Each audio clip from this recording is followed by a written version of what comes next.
Sa ngalan ng Ama at ng Anak at ng Espiritu Santo, Amen. ang pagpapala ng ating Panginoong Hesukristo, ang pag-ibig ng Diyos Ama, at ang pakikipagkaisa ng Espiritu Santo, naway sumainyong lahat. At sumaiyo rin.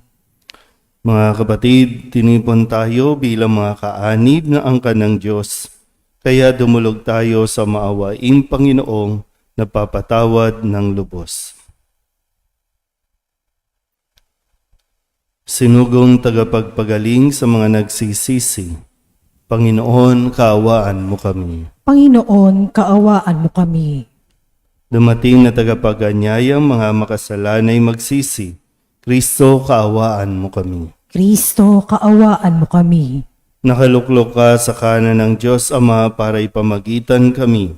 Panginoon, kaawaan mo kami. Panginoon, kaawaan mo kami.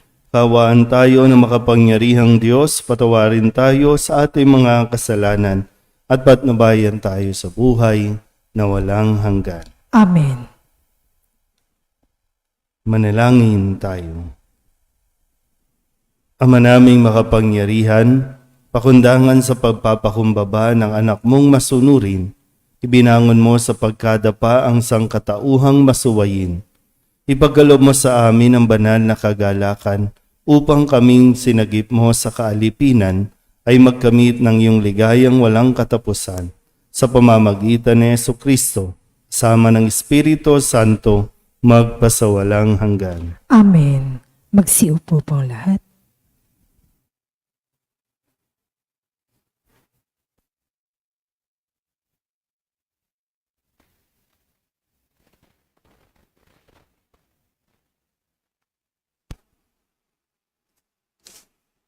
Pagbasa mula sa aklat ng Henesis.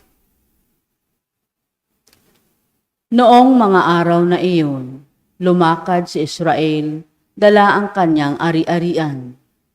Pagdating sa Beersheba, naghandog siya sa Diyos ng kanyang amang si Isaac. Pagsapit ng gabi, tinawag siya ng Diyos sa isang pangitain.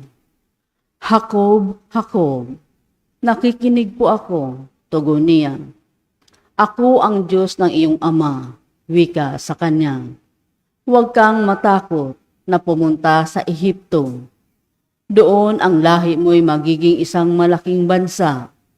Sasamahan ko kayo roon at ibabalik na muli rito. Nasa piling mo si Jose pag ikaw ay namatay. Mula sa Beersheba, naglakbay si Jacob. Siya at ang kanyang mga apo at mga manugang ay isinakay ng kanyang mga anak sa mga karitong ipinadala ng Paraon. Dinala rin nila sa Ehipto ang mga hayop at ari-arian nila sa Kanaan. Kasama nga niya ang kanyang mga anak, mga manugang at mga apo. At si Juda ay sinugo ni Israel kay Jose upang siya'y salubungin. Dali-daling ipinahanda ni Jose ang sasakyan niya at sinalubong ang kanyang ama sa Gosen. Nang sila'y magkita, agad niyang niyakap ang kanyang ama at napaiyak siya sa tuwa. Sinabi naman ni Israel, ngayon handa na akong mamatay pagkat nakita na kitang buhay. Ang salita ng Diyos. Salamat sa Diyos. Saan man tugunan ang ating pong itutugon? Nasa Diyos ang kaligtasan ng mga matuwid at banal. Ulitin po natin. Nasa Diyos ang kaligtasan ng mga matuwid at banal. Umaasa ka sa Diyos ang mabuti gawin at mananahan kang ligtas sa lupain. Sa Diyos mo hanapin ang kaligayahan at ang pangarap mo'y iyong makakamtan. Tugon. Nasa Diyos ang kaligtasan ng mga matuwid at banal. Iingatan ng Diyos yaong masunurin. Ang lupang minanay di na babawiin. Kahit na sumapit ang paghihikahos, di mararanasan nila ang magdaho. Tugon. Nasa Diyos ang kaligtasan ng mga matuwid at banal. Ang mabuti gawin, masamay itakwin, at mananahan kang lagi sa lupain. Pagkat yaong bayang wasto ang gawain, ay mahal ng puon, hindi itatakwin. Sila'y iingatan magpakailanman, ngunit ang masama ay ihihiwalay. Tugon. Nasa Diyos ang kaligtasan ng mga matuwid at banal. Ililigtas ng Diyos ang mga matuwid, iingatan sila pag naliligalig. Ililigtas sila at kanyang tutulungan, laban sa masama ipagsasanggalang, sapagkat sa puon nangungubling tunay. Tugon. Nasa Diyos ang kaligtasan ng mga matuwid at banal. Magsitayo po ang lahat.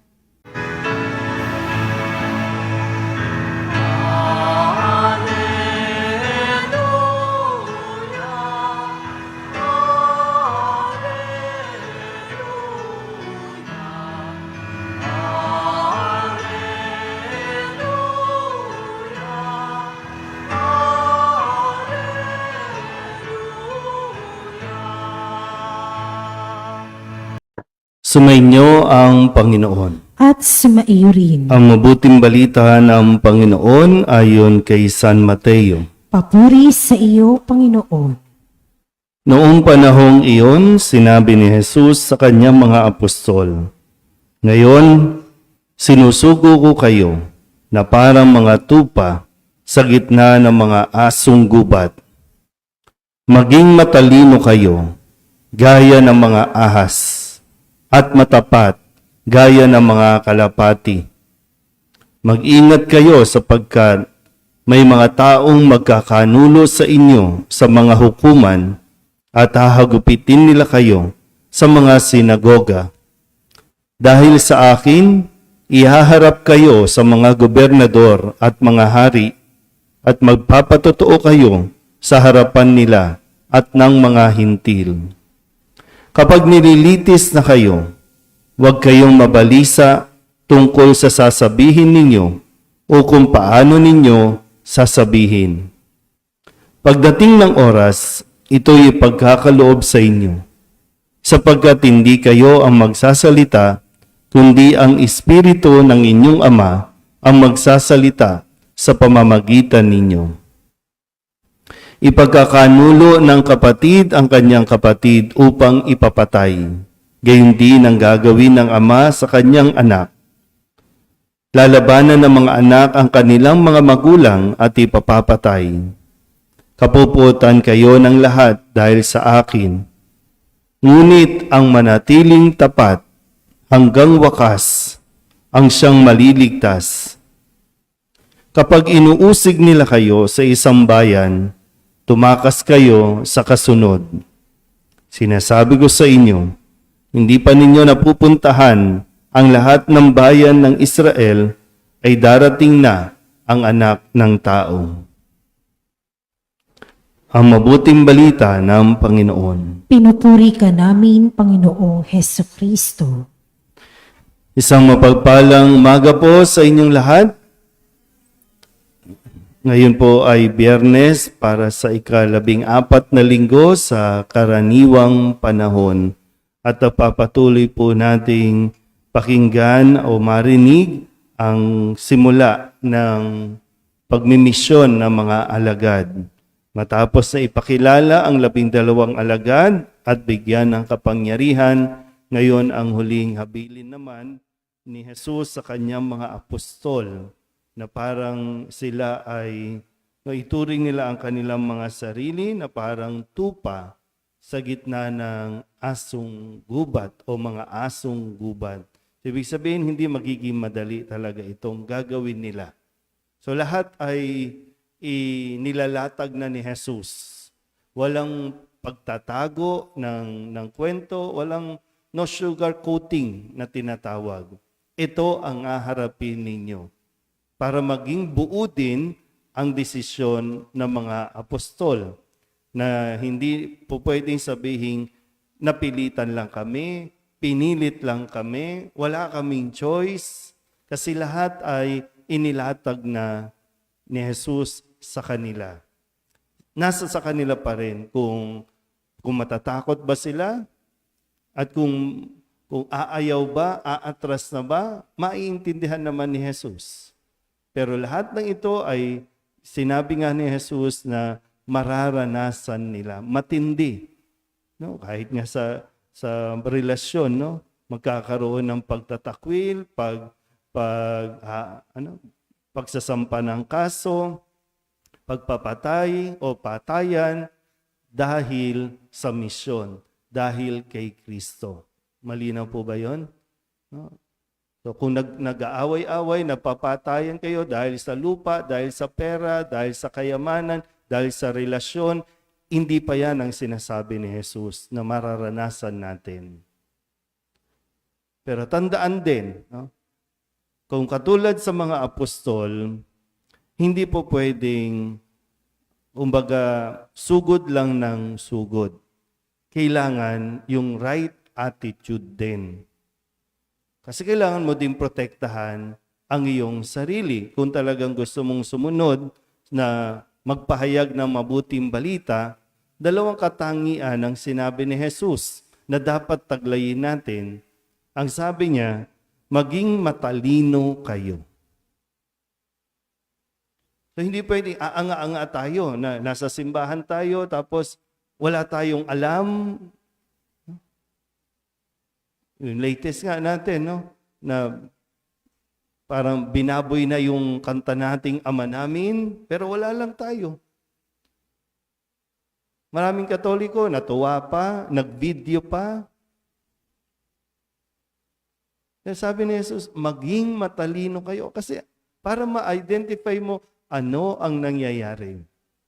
Sino ang totoo? Sino ang dapat nakausapin? Ano ang dapat mong sabihin? Maging matalino. Sabi, gaya ng ahas. Hindi maging ahas, kundi katulad ng kung paano mag-isip ang ahas, maging matalino.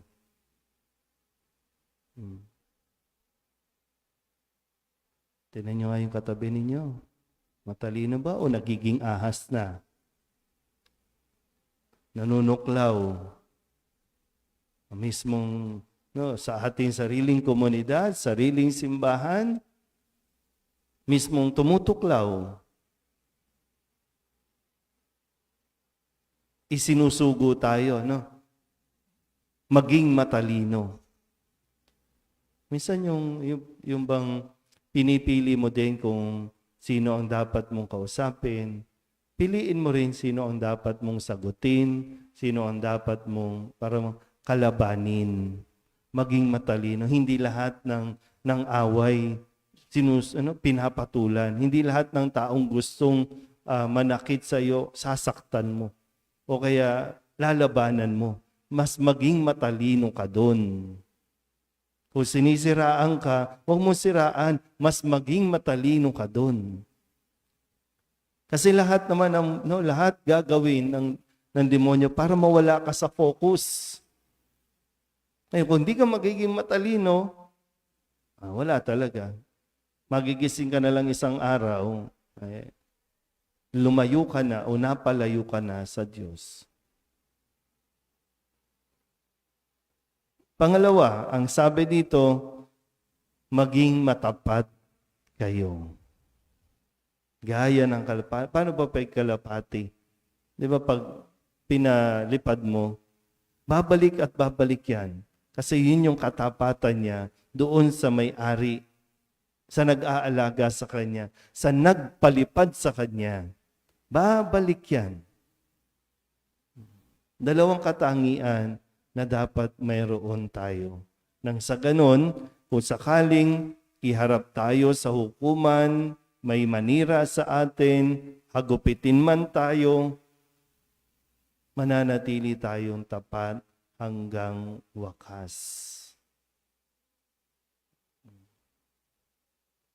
Paano? Nalutigit kayo po na mga nagsisimba. Yung iba sa inyo, araw-araw nagsisimba. Na ito dapat yung nade-develop katalinuhan, katapatan. Kailangan natin masuri. At least, para bang self-evaluate natin, nagiging matalino ba ako? Nagiging tapat ba ako sa mga turo ni Jesus, lalo tigit sa nagsugo sa akin? Hindi mahirap yung pairali natin yung asal hayop. Kahit sa loob ng simbahan, minsan nakakalimot tayo Nalilimutan natin na tayo ay mga alagad. Tayo ay mga sinugo. Tayo ay may misyon. Bumuo ng kaharian. Ipakilala ang Diyos. Hindi ang maging sanhi ng pagbuwag o pagsira dahil lamang sa mga ugali natin. Nawawala yung pagiging matalino, pagiging matapat. Mas pinaiiral yung asal ng inggit, selos, lamangan. Kaya nagkakagulo-gulo ang ating paglilingkod sa simbahan. Suriin na mabuti, ha? Hindi tayo basta lang magsisimba, hindi tayo basta lang magsasalita tungkol sa salita ng Diyos. Kailangan taglay din natin ang katalinuhan at katapatan sa nagturo sa atin. Amen?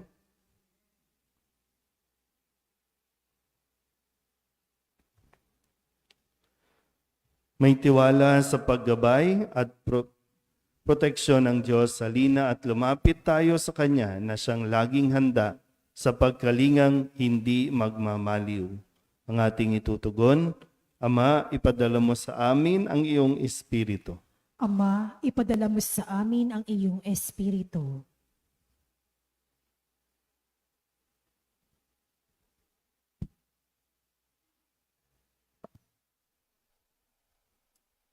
Ang mga pinuno ng simbahan, naway maging matatag at walang takot na ipahayag ang mensahe ng Diyos sa gitna ng mga pagbatikos. Manalangin tayo sa Panginoon. Ama, ipadala mo sa amin ang iyong Espiritu. Ang mga bansa at ang sangkatauhan, naway mapalaya sa makasalanang sistema ng opresyon at terorismo. Manalangin tayo sa Panginoon. Ama, ipadala mo sa amin ang iyong Espiritu. Yaong mga nakararanas ng pagsubok sa kanilang buhay, may asawa, naway makatanggap ng biyaya na magsumikap na mapanatili ang kanilang mga pangako.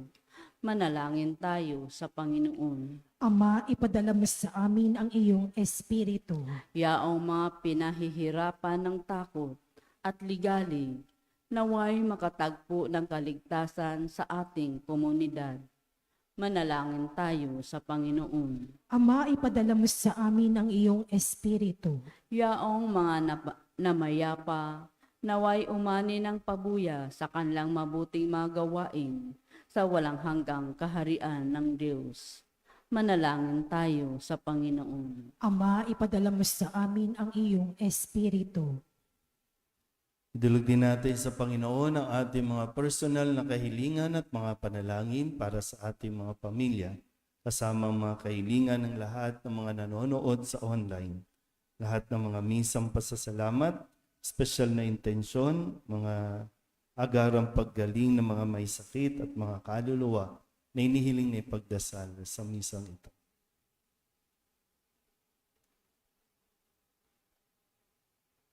Ang lahat ng ito iniling namin sa ngalan ni Kristong aming Panginoon. Amen. Magsiupo po ang lahat.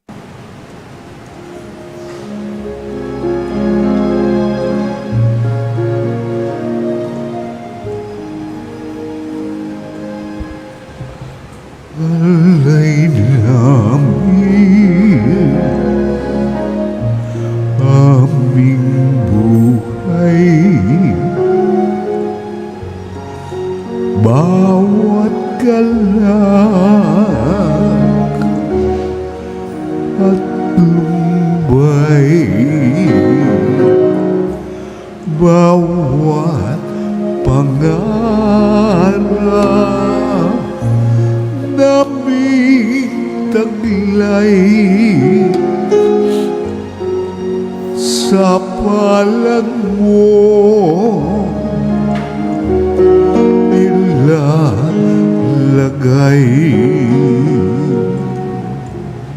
Manalangin kayo mga kapatid upang paghahain natin ay kalugdahan ng Diyos amang makapangyarihan. Tanggapin nawa ng Panginoon itong paghahain sa iyong mga kamay, sa kapurihan niya at karangalan, sa ating kapakinabangan at sa buong sambayanan niyang banal. Ama naming lumikha, ang paghahain namin sa iyong ngalan ay siya nawang sa amay dumalisay upang ito ay maging pagganap araw-araw ng aming paglipat sa buhay sa kalangitan sa pamamagitan ni Jesucristo kasama ng Espiritu Santo magpasawalang hanggan. Amen. Sumainyo ang Panginoon. At sumaiyo rin, Itaas sa Diyos ang inyong puso at diwa. itinaas na namin sa Panginoon. Pasalamatan natin ang Panginoong ating Diyos. Marapat na siya ay pasalamatan. Ama naming makapangyarihan, tuning ang marapat na ikaw ay aming pasalamatan. Iginalugod mong likain ang sanlibutan na iyong pinagbabago at idinarangal sa pamamagitan ng iyong anak na kinalulugdan, kaya't utang na loob ng iyong mga itinatangi at ng mga banal na kapiling mong lagi ang iyong paggiliw at pagkakandili. Kaya kaysa ng mga anghel nagsisiawit ng papuri sa iyo nang walang humpay sa kalangitan, kami nagbubunyi sa iyong kadakila.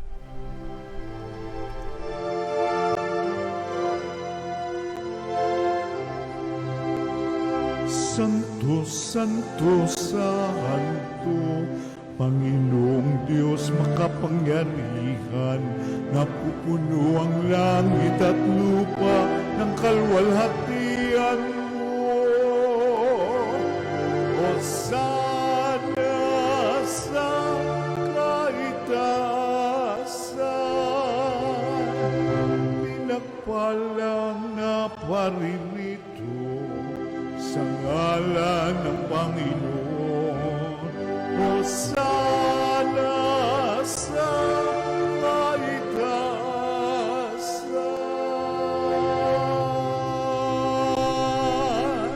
Ama naming banal, ikaw ang bukal ng tanang kabanalan. Kaya't sa pamamagitan ng iyong Espiritu, gawin mong banal ang kaloob na ito upang para sa aming maging katawan at dugo ng aming Panginoong Heso Kristo. Bago niya pinagtisang kusang loob na maging handog, hinawakan niya ang tinapay, inasalamatan kaniya. Pinaghati-hati niya iyon, iniabot sa kanyang mga alagad at sinabi, "Tanggapin ninyong lahat ito at kanin. Ito ang aking katawan na ihahandog para sa inyo."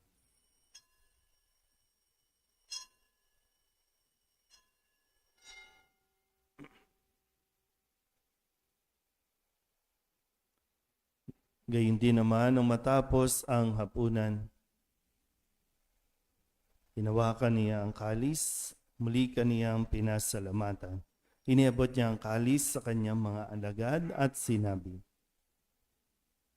"Tanggapin ninyong lahat ito at inumin. Ito ang kalis ng aking dugo, ng bago at walang hanggang tipan. Ang aking dugo na ibubuhos para sa inyo at para sa lahat sa pagpapatawad ng mga kasalanan. Gawin ninyo ito sa pag-alaala sa akin."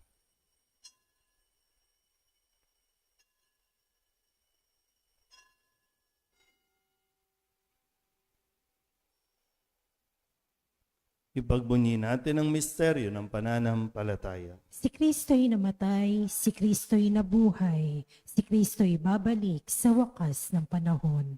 Ama, ginagawa namin ngayon ang pag-alaala sa pagkamatay at muling pagkabuhay ng iyong anak, kaya tiniaalay namin sa iyo ang tinapay na nagbibigay buhay at ang kalis na nagkakaloob ng kaligtasan. Kami nagpapasalamat dahil kami iyong minarapat na tumayo sa harap mo para maglingkod sa iyo. Isinasamo namin kami magsasalo-salo sa katawan at dugo ni Kristo ay mabuklod sa pagkakaisa sa pamamagitan ng Espiritu Santo. Ama, lingapin mo ang iyong simbahang laganap sa buong daigdig. Puspusin mo kami sa pag-ibig kay San Leon na aming Papa at ni Jose na aming obispo at ng tanang kaparian. Alalahanin mo rin ang mga kapatid naming nahimlay na may pag-asang sila'y muling mabubuhay, gayon din ang lahat ng mga pumanaw. Kawaan mo sila at patuloyin sa iyong kaliwanagan. Kawaan mo at pagindapating kaming lahat na makasalo sa iyong buhay na walang wakas. Kaysa ng mahal na Birheng Maria na ina ng Diyos, ng kabiyak ng puso niyang sa San Jose, kaysa ng mga apostol at ng lahat ng mga banal na namuhay dito sa daigdig ng kalugod-lugod sa iyo, may pagdiwang nawa namin ang pagpupuri sa ikararangal mo sa pamamagitan ng iyong anak na aming Panginoong Heso Kristo. Sa pamamagitan ni Kristo, kasama niya at sa Kanya, ang lahat ng parangal at papuri ay sa iyo, Diyos Amang makapangyarihan, kasama ng Espiritu Santo, magpasawalang hanggan. Amen. Amen. Amen. Amen.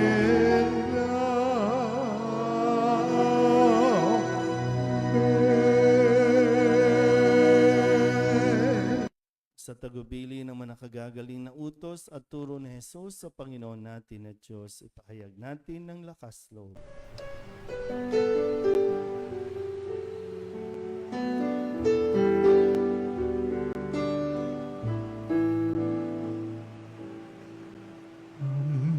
Namin sumasalangit ka, sambahin ang ngalan mo, mapasamin ang kaharian mo, sundin ang loob mo dito sa lupa para nang sa langit. Bigyan mo po kami ngayon ng aming kakanin sa araw-araw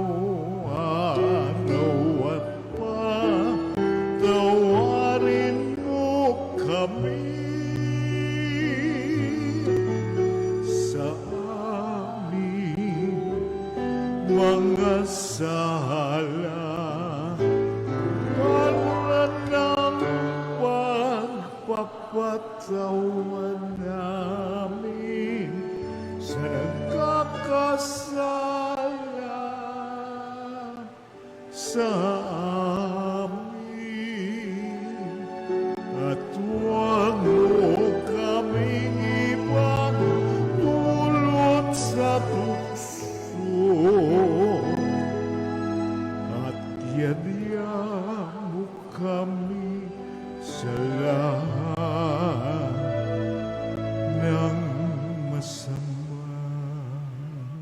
Namin kami iadya sa lahat ng masama, pagkalooban ng kapayapaan araw-araw, iligtas sa kasalanan at ilayo sa lahat ng kapahamakan, samantalang aming pinananabikan ang dakilang araw ng pagpapahayag ng tagapagligtas naming si Heso Kristo. Sapagkat iyo ang kaharian at ang kapangyarihan at ang kapurihan magpakailanman. Amen. Panginoong Heso Kristo, sinabi mo sa iyong mga apostol, kapayapaan ang iniiwan ko sa inyo, ang aking kapayapaan ang binibigay ko sa inyo.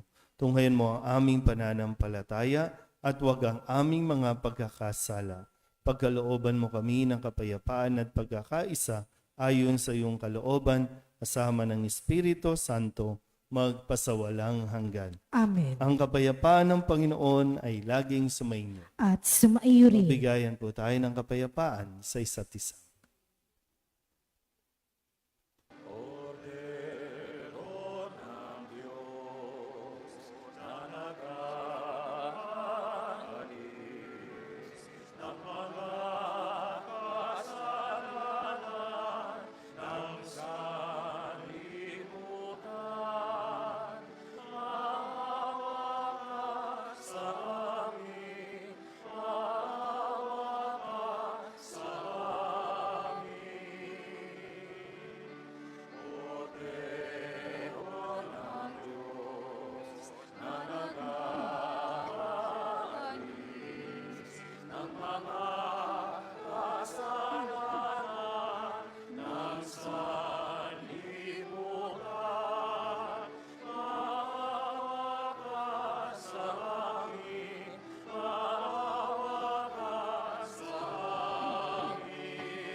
Ito ang kordero ng Diyos. Ito nag-aalis ng kasalanan ng sanlibutan.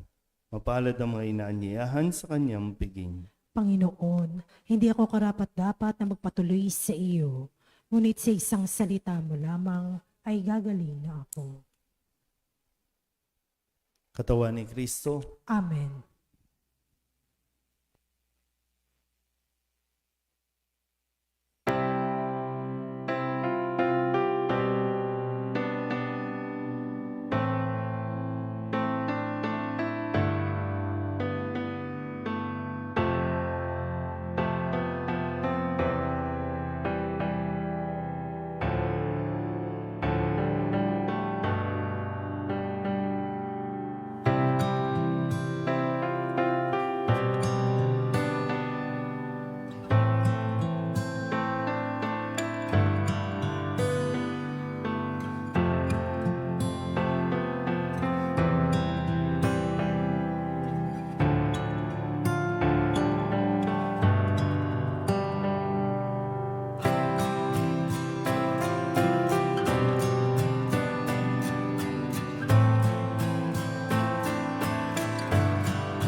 manalangin tayo.